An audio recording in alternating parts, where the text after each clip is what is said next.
Welkom by nog 'n aanbieding van wat sê God in die Bybel oor een of ander saak, een of ander iets, en vandag is dit, wat sê God in die Bybel oor wie is die bruid van Christus?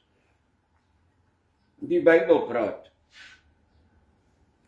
God 'n paar keer, verskeie plekke, oor 'n bruidegom, bruid, bruilof, van bruilofgaste.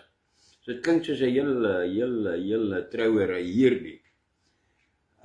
In Openbaring 19 vers 7 tot 9 staan daar: laat ons bly wees en juig en aan hom die eer gee, want die bruilof van die lam het aangebreek en sy bruid het haar daarvoor gereed gemaak. God het haar dit vergun om fyn helder blink klere aan te trek. Hierdie fyn klere is die regverdige dade van die gelowiges. Toe sê die engel vir my: skryf op, geseënd is hulle wat na die bruilofsmaal van die lam uitgenooi is.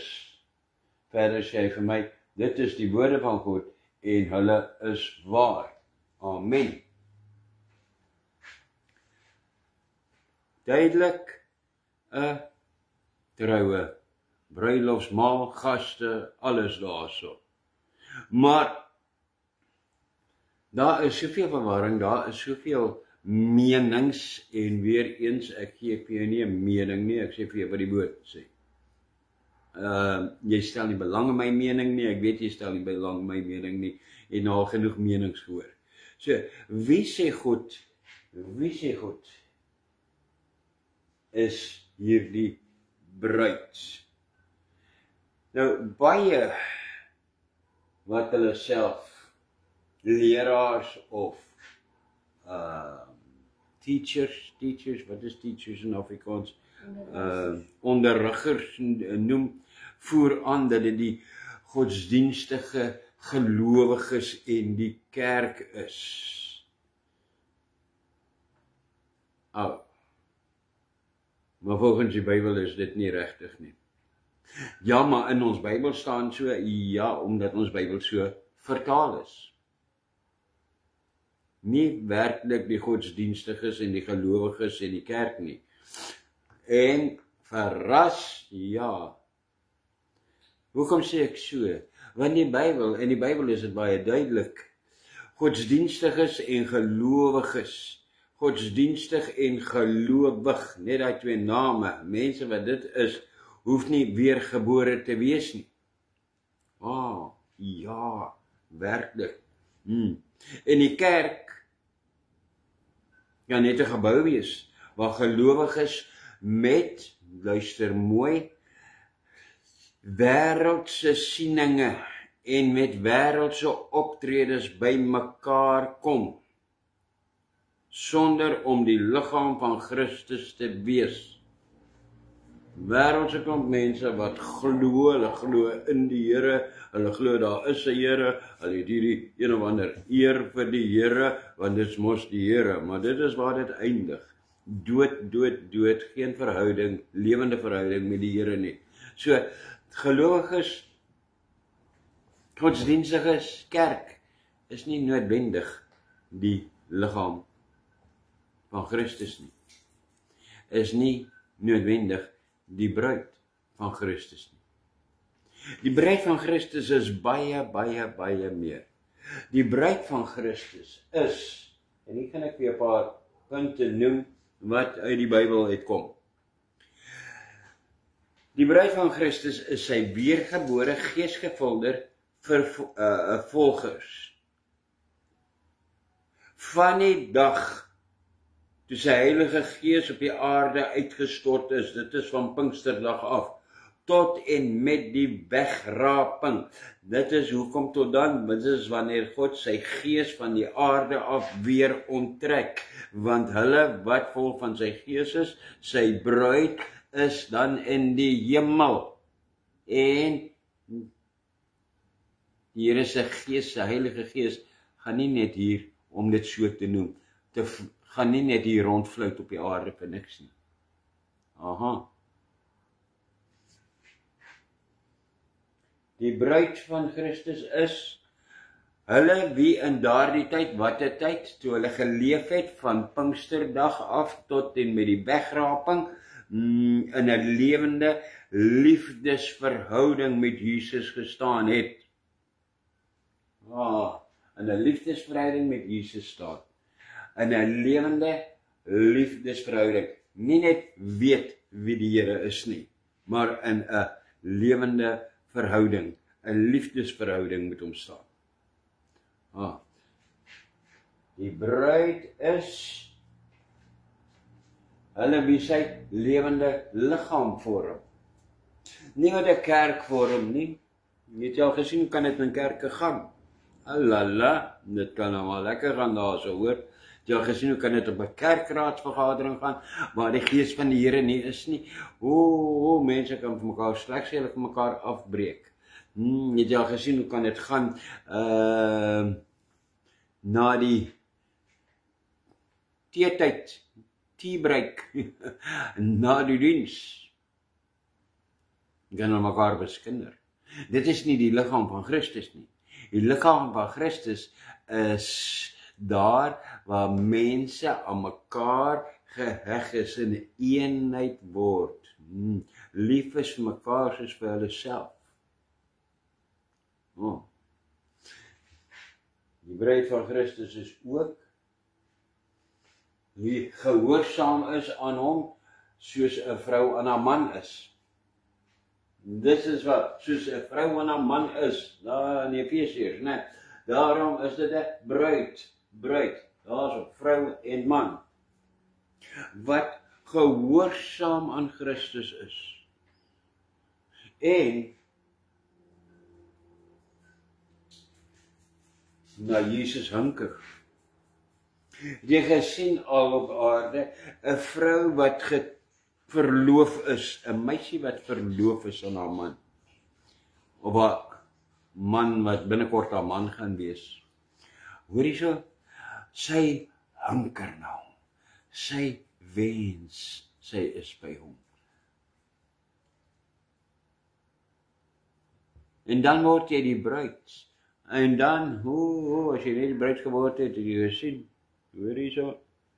Dis nou daar so net na die honeymoon, en net na die honeymoon. Dit hou net nooit op nie, hunker na die man. Dit is wie die bruid van Jesus is, die bruid van Christus. Weergebore vervulde volgers. Hulle wie 'n liefdesverhouding met God het, wat 'n lewende liggaam is, waar sy gees teenwoordig is, gehoorsaam is aan hom, altyd, nie nou en dan nie, en na Jesus hunker, elke dag, elke sekond.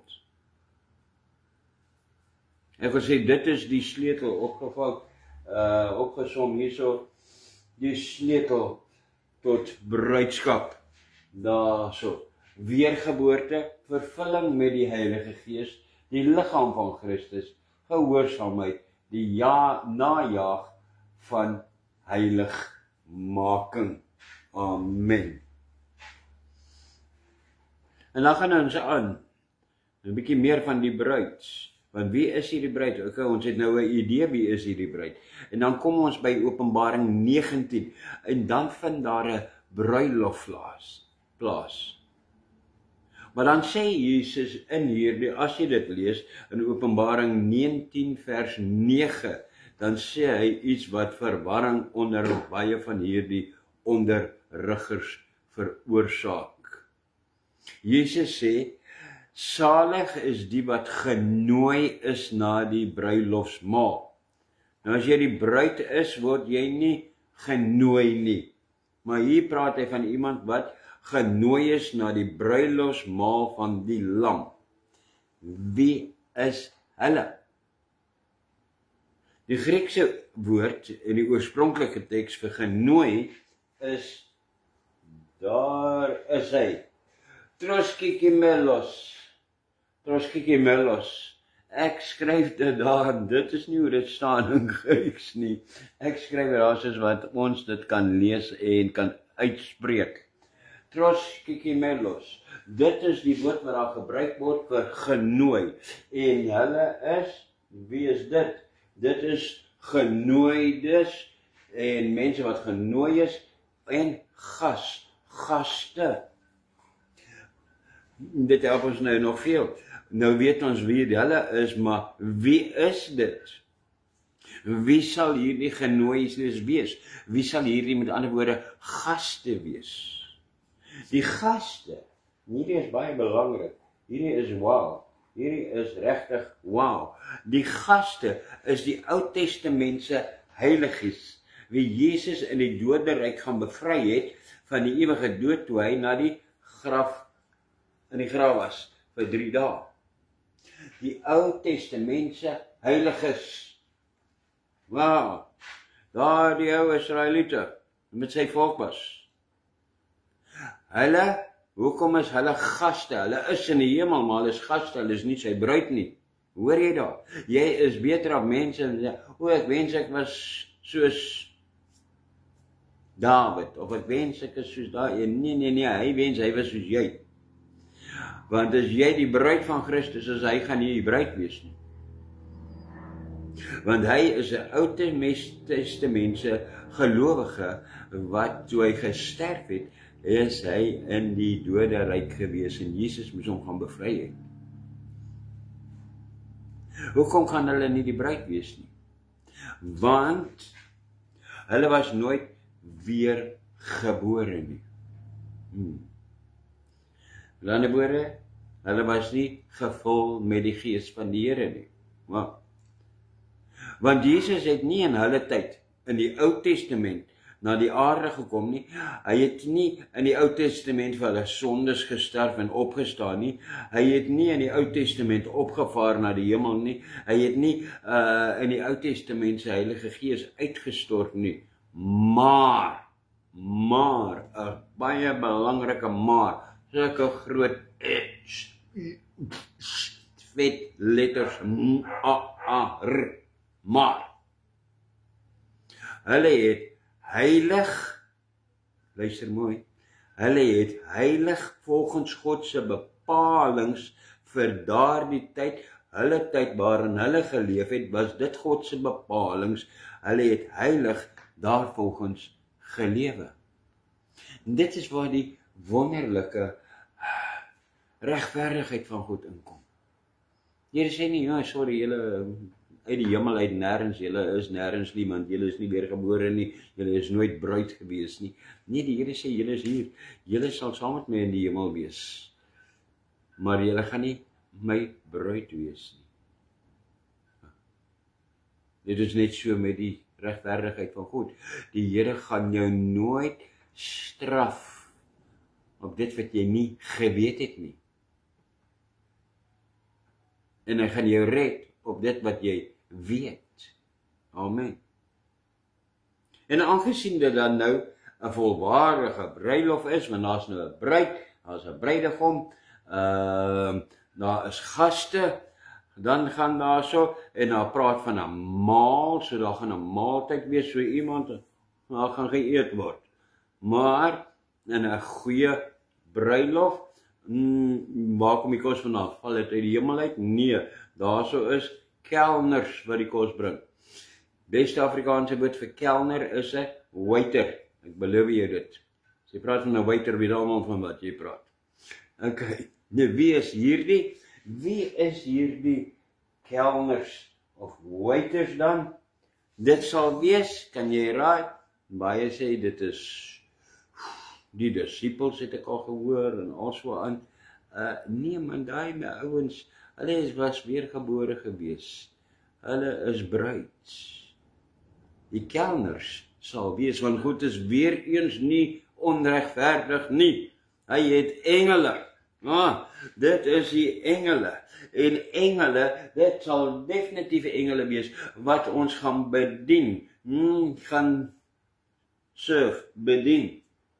Want engele het nog altyd net een doel gehad en dis waarvoor God hulle gemaak het en dit is om te dien en te bedien. Amen. So dit is wie die bruid is, die bruidegom, Jesus, die bruid, sy weergebore geesgevuldes, wat heiligmaking najag. Dan is daar so die gaste, die Ou Testament se heiliges, en dan is daar so 'n maaltyd wat hy gaan gebruik, en daar so is kelners of waiters dan. Dit is wie die bruid van Jesus is. Waar kry ons al hierdie? Uit die woord van die Here uit. Daar uit Openbaring wat ons van gepraat het, vanuit die oorspronklike teks, as jy nie seker is nie. Maar Here, dankie. Dankie, dankie, dankie. Ek gaan net 'n kort gebedjie doen. Dit is net 'n Woensdag aand, ek weet dit is net die onderrig hierdie, maar ek wil 'n gebed doen. Vader, in Jesus naam, dankie. Dankie dat ons, ek, u bruid kan wees. Dankie dat ons in u genade weergebore kon wees. Here, u Gees ontvang het, u Gees uitgestort het in ons. Dankie Here dat ons heiligmaking kan najaag. Here, dankie dat ons vrug van die Gees dra. Here, dankie dat ons u bruid is. Help ons, lei ons om hierdie wit kleed van ons, van wit linnen, Here, spierwit te hou. By hierdie tyd, amen. By hierdie tyd, die trou is baie naby, die wegraping is baie naby. As ons kyk na al hierdie dinge wat om ons gebeur, en waar dit is, as ons kyk in die woord waar dit is, dan is ons net voor die wegraping. En wanneer die dinge sal moet dan gebeur.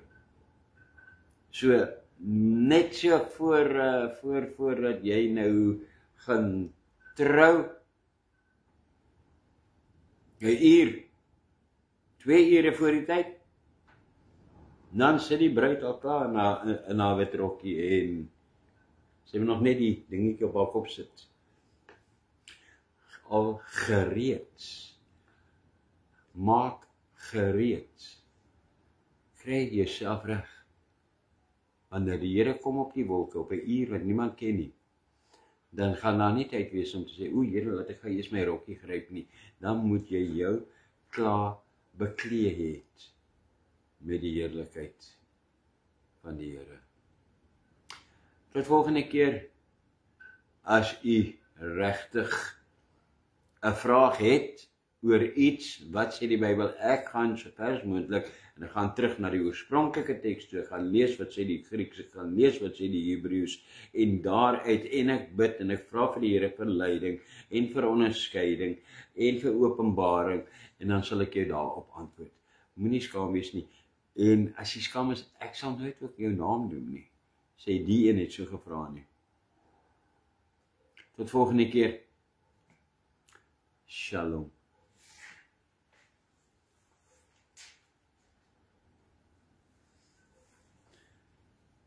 Shalom, vrede, prys die Here.